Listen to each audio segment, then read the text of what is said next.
गांधी जी को अपने बीमार पिताजी को छोड़ना पड़ा था अपनी बीवी के साथ सेक्सुअल रिलेशनशिप्स में आने के लिए। इसमें गांधी जी ने एक एक्सपेरिमेंट किया था जिसमें कि वो नंगी औरतों के साथ सोते थे। बात यहाँ ये है कि एक इतना महान आदमी अपने से 60 साल छोटी लड़कियों के साथ कैसे सो सकता है, और उनकी पोतियां आभा और मनु भी शामिल थी। बचपन से हमें अपने टेक्स्ट बुक्स में टीचर से, पेरेंट से, सबसे यही सुनते आए हैं कि गांधी जी कितने महान थे, गांधी जी ने कैसे हमारे देश को आजादी दिलाई, और हम सबको गांधी जी की नेक बातें सुननी चाहिए। तो गांधी जी की एक और नेक बात थी। एक समय पर उन्होंने कहा था कि क्रिटिसिज्म बहुत जरूरी है हमारी जीवन के लिए। इसलिए आज हम आपको इस वीडियो में गांधी जी की एक डार्क साइड बताएंगे जो कि आप में से बहुत लोग नहीं जानते होंगे। शायद आप में से कुछ लोग ऐसे होंगे जो वीडियो देखकर ऑफेंड हो सकते हैं, लेकिन मैं जो भी बात बोलूंगा वो फैक्ट बेस्ड होंगी, जिसका लिंक मैं आपको डिस्क्रिप्शन बॉक्स में दे दूंगा, जिसको आप डिटेल में पढ़ सकते हैं। और हाँ, अगर आपको हमारी वीडियो पसंद आती है तो लाइक शेयर करें ताकि ये वीडियो ज्यादा से ज्यादा लोगों तक पहुंच सके। तो लेट्स गेट स्टार्टेड। ये जो आप वीडियो देख रहे हैं ये गांधी जी की डेथ से कुछ समय पहले की है। इसमें आप देख सकते हैं कि गांधी जी अपनी दो पोतियों के साथ हैं, मनु और आभा। मनु और आभा ने गांधी जी की इतनी मदद की कि उन दोनों को गांधी जी की वॉकिंग स्टिक्स बुलाया जाता था। लेकिन गांधी जी ने मनु और आभा के साथ एक ऐसा एक्सपेरिमेंट किया जिससे आप पागलपन या घिनौनापन कहेंगे। 1946 में गांधी जी ने एक एक्सपेरिमेंट किया था जिसमें कि वो नंगी औरतों के साथ सोते थे, जिसमें उनकी पर्सनल डॉक्टर सुशीला नायर और उनकी पोतियां आभा और मनु भी शामिल थी। वैसे तो ये एक्सपेरिमेंट कुछ समय तक चला था, लेकिन बात यहाँ समय की नहीं है। बात यहाँ ये है कि एक इतना महान आदमी अपने से 60 साल छोटी लड़कियों के साथ कैसे सो सकता है, वो भी जब उसमें उनकी खुद की पोतियां शामिल हो। इस बात को सुनकर उनके काफी समर्थक काफी शॉक रह गए थे, जैसे कि मैं हो गया था और शायद अभी आप भी हो गए होंगे। ये बात जानने के बाद उनके स्टेनोग्राफर और बंगाली ट्रांसलेटर ने एज अ प्रोटेस्ट उनके साथ काम करना छोड़ दिया था। लेकिन इंडियन मीडिया ने हर बार की तरह इस बात को भी बिल्कुल दबा दिया। ये रोल मीडिया का हमेशा से रहा है, चाहे आप आज का ही एग्जाम्पल देख ले। मीडिया हमेशा से ही ऐसी रही है, जिसकी सरकार उसकी तरफदारी। अगर आप ये जानने में इंटरेस्टेड हैं कि ऐसी कौन सी मजबूरी रहती है मीडिया की जिसकी वजह से वो हमेशा गवर्नमेंट के इशारों पर चलती है, तो इस पे हमने एक डिटेल्ड वीडियो बनाया हुआ है। आप चाहे तो वो वीडियो देख सकते हैं, उसका लिंक मैं आपको डिस्क्रिप्शन बॉक्स में डाल दूंगा। तो चलिए अपने टॉपिक पर वापस आते हैं। अब आप सोचेंगे कि गांधी जी ने ऐसा क्यों किया। 1906 में गांधी जी ने डिसाइड किया कि वो ब्रह्मचारी का जीवन जिएंगे, जिसकी वजह से उन्होंने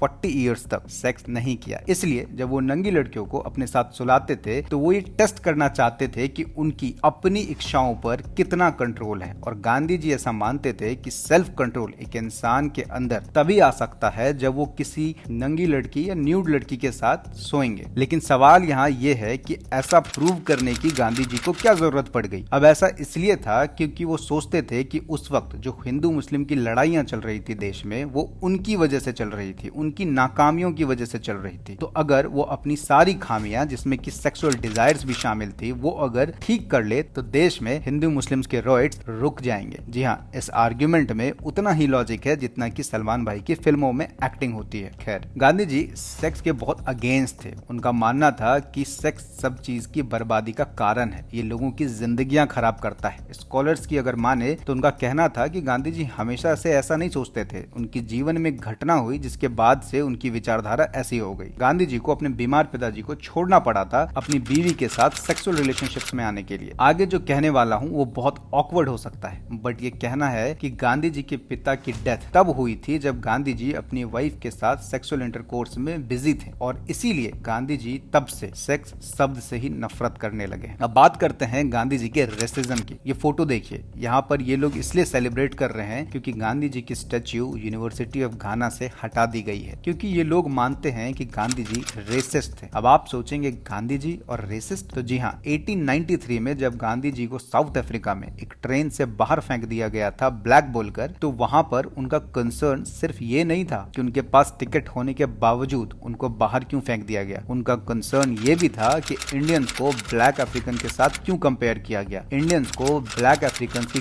कैटेगरी में ही क्यों रखा गया। इवन की ब्लैक्स को गांधी जी ने काफिर तक बुलाया है। गांधी जी का ये मानना था कि अंग्रेजों को ब्लैक अफ्रीकन के मुकाबले इंडियंस को ज्यादा रिस्पेक्ट देनी चाहिए, क्योंकि Britishers and Indians Indo Aryan race से ही आते हैं। 1903 में गांधी जी ने यह तक कह दिया था कि गोरे लोग बहुत महान होते हैं और काले लोग बहुत ही गंदे और जानवर की तरह रहने वाले होते हैं। अब आप में से जिनको ये लग रहा है कि ये मैं फेक इन्फॉर्मेशन दे रहा हूं, तो उनके लिए मैंने डिस्क्रिप्शन बॉक्स में लिंक डाल दिया है, आप वहां जाकर पढ़ सकते हैं। अब गांधी जी की विचारधारा कास्ट सिस्टम को लेकर भी थोड़ी अजीब सी थी। B.R. अम्बेडकर का तो ये तक कहना था गांधी जी दलित का कभी भला नहीं चाहते थे, वो बस उनका समर्थन चाहते थे। गांधी जी का ऐसा मानना था कि भारत में कास्ट सिस्टम बना रहना चाहिए। Even Gandhi ji inter caste शादियों के भी बहुत अगेंस्ट थे। गांधी जी की ऐसी विचारधारा के बारे में हमें पता चलता है उनकी एक राइटिंग से, द आइडल भंगी। उसमें उन्होंने ये कहा है कि भंगी हमारे समाज के लिए कितना जरूरी है। अब आप सोचेंगे कि हमें तो ये सब पढ़ाया ही नहीं गया, हमें तो ये बताया गया कि गांधी जी ने अनटचेबिलिटी के लिए कितना लड़ाई की थी, उन्होंने दलित के लिए कितने काम किए। तो ये बिल्कुल आपको बिल्कुल सही पढ़ाया गया, उन्होंने दलित के लिए काफी काम किए हैं, लेकिन वो चाहते थे कि कास्ट सिस्टम हमेशा